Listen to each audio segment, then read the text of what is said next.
मेरे देशवासी बहनों और भाइयों, साथी नागरिकों, बहनों भाइयों और मेरे देश के प्यारे बच्चों, संग्रहालय की गलियारों से हास परिहास।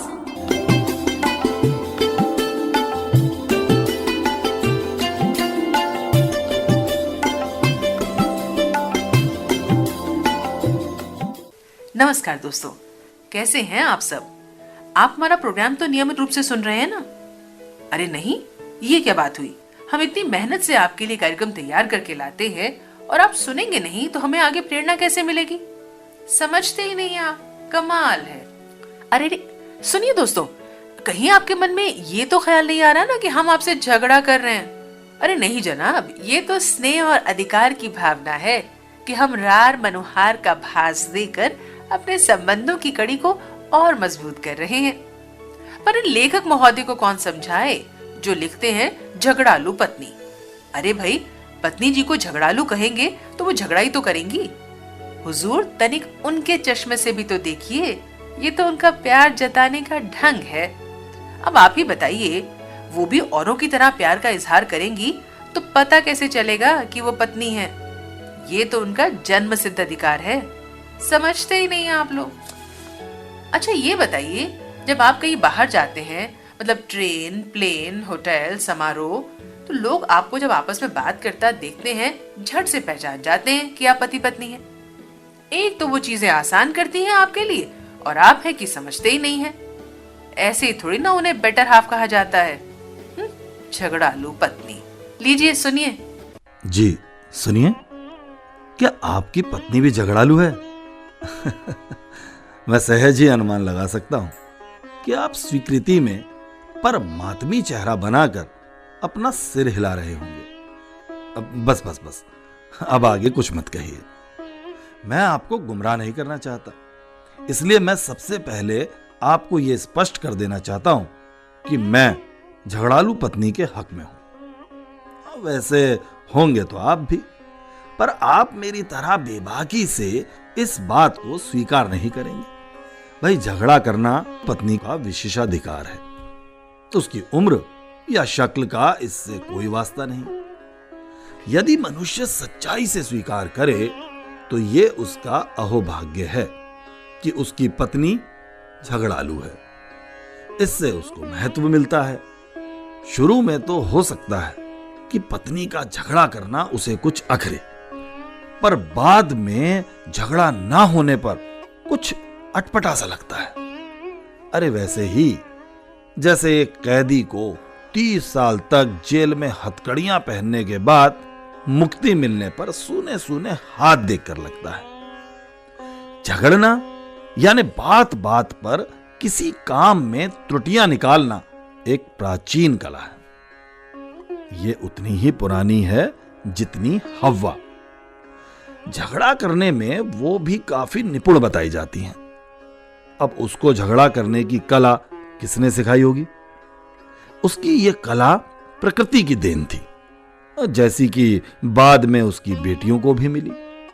पर जो बात मैं यहां कहना चाहता हूं वो ये है कि आदम ने इस बात का तनिक भी बुरा नहीं मनाया।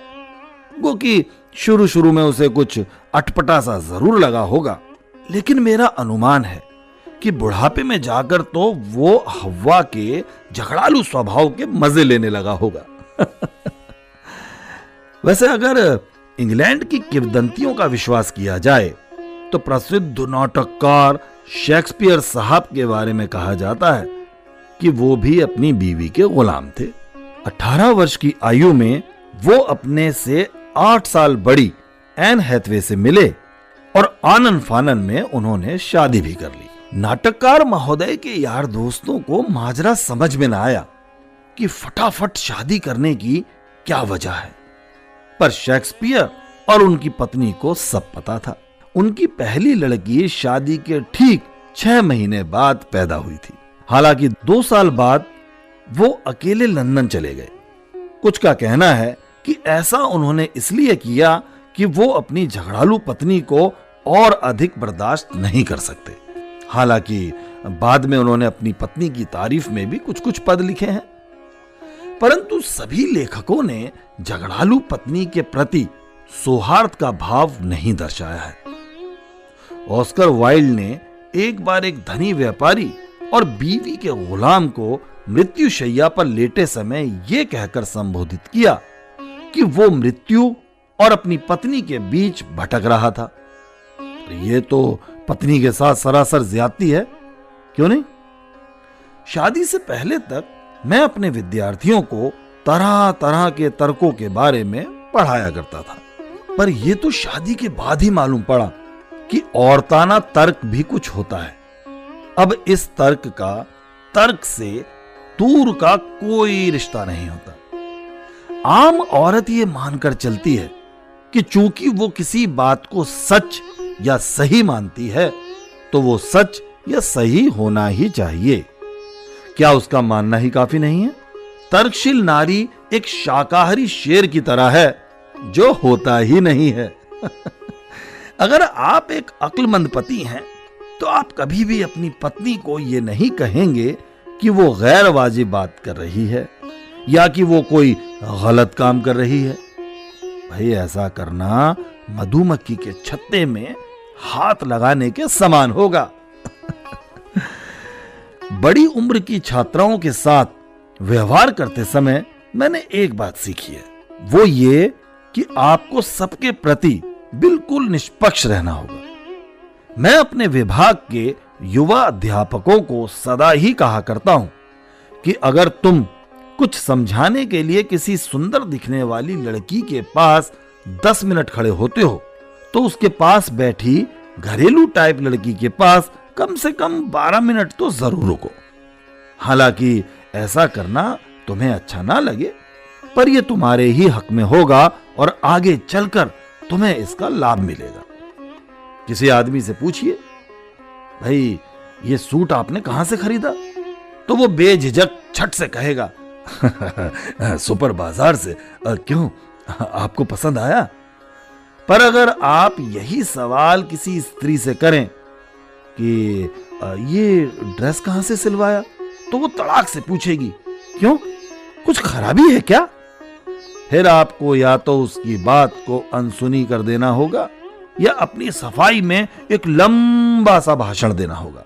एक बार मेरे एक परिचित बुजुर्ग डॉक्टर के पास गए और बोले, अरे डॉक्टर साहब, जरा देखिए तो मुझे क्या अजीब सी बीमारी हो गई है।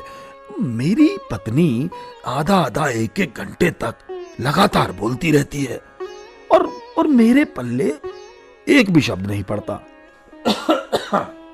डॉक्टर अपने स्थान से उछल पड़ा और उसकी बात काटता हुआ बोला, अरे सर, आप तो बहुत भाग्यशाली हैं। अरे आप इसे बीमारी कहते हैं जी, ये तो एक वरदान है। अरे सर, इस प्रक्रिया को जारी रखिए। पर बीवी के झगड़ालूपन का एक लाभदायक पक्ष भी है। एक बीवी का गुलाम और उसकी प्रौढ़ पत्नी एक 5 सितारे वाले होटल में बिना सामान के पहुंचे। उनको 2 पलंगों वाला कमरा देने से पहले स्वागत कक्ष वाला यह सबूत चाहता था कि वो दोनों पति पत्नी हैं। उस आदमी ने उसके कान में फुसफुसाया, यार सुनो, अगर तुम ये साबित कर दो कि ये मेरी पत्नी नहीं है तो मैं तुम्हें माला माल कर सकता हूं। पर अभी इस संबंध में आगे बातचीत होती कि वो औरत बीच में कूद पड़ी और अपने पति पर बरस पड़ी। क्यों, मैंने तुम्हें कितनी बार कहा है कि जब भी घर से बाहर निकलो तो सारे कागजात सब कुछ साथ लेकर चला करो, पर तुम मेरी सुनते कहां हो? अरे तुम तो हो बेवकूफ के बेवकूफ, हमेशा बेवकूफों की तरह मुंह उठाए घर से चले जाते हो। स्वागत कक्ष वाले ने और अधिक सुनने का इंतजार नहीं किया और चट्ट से उनको 2 पलंगों वाला कमरा दे दिया। जहां तक मेरा ख्याल है, इसमें तनिक भी सच्चाई नहीं कि उस औरत ने ये बात कई बार कही हो। इन औरतों का एक बार कहना ही सदा कहते रहने के समान होता है। अभी ये पिछले वर्ष की बात है। अगस्त में मुझे कारणवश बरसात में पैदल ही घर आना पड़ा। दलदल भरी सड़क पर 3 मील का रास्ता तय कर पानी में निचुड़ते हुए जैसे ही मैंने अपने घर के अगले कमरे में कदम रखा, मेरी दयनीय अवस्था की ओर तनिक भी ध्यान न देते हुए मेरी पत्नी ने तुनक कर कहा, ओफो, क्या हर बार कमरे में गंदगी ले आते हो और नया कालीन खराब कर देते हो। यहां आपको बता दूं कि यह नया कालीन 10 साल पहले पुरानी चीजों की नीलामी में से लाया गया था। हां, मेरी पत्नी ने कभी भी यह शिकायत नहीं की कि मैं सदा ही अपने वेतन का चेक घर लाता हूं या कि बच्चों को सदा सर्कस दिखाने ले जाता हूं, जबकि सर्कस मुझे फूटी आंख नहीं सुहाता।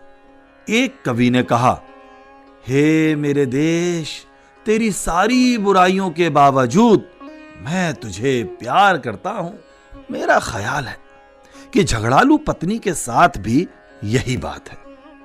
पहले पहले तो पत्नी का झगड़ालूपन असहनीय लगता है, पर बाद में बिना झगड़ालू बीवी के जीना असहनीय उठता है।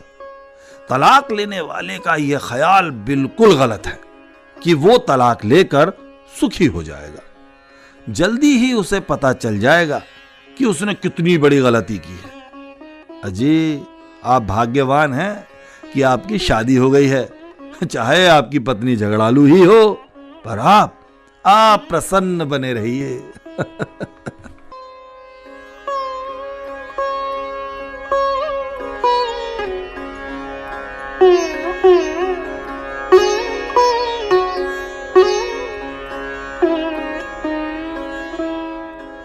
अभी आपने सुना हास्य लेख झगड़ालू पत्नी। लेखक थे प्रोफेसर S.K. सभापति। वाचन था राजीव शर्मा का। कंपेयर तपस्या। कार्यक्रम सहायक जतिन मीणा और निर्मात्री रंगोली श्रीवास्तव। अपनी प्रतिक्रिया और सुझाव हमसे साझा करने के लिए आप हमें ईमेल कर सकते हैं। हमारा ईमेल आईडी है archives@prasarbharati.gov.in।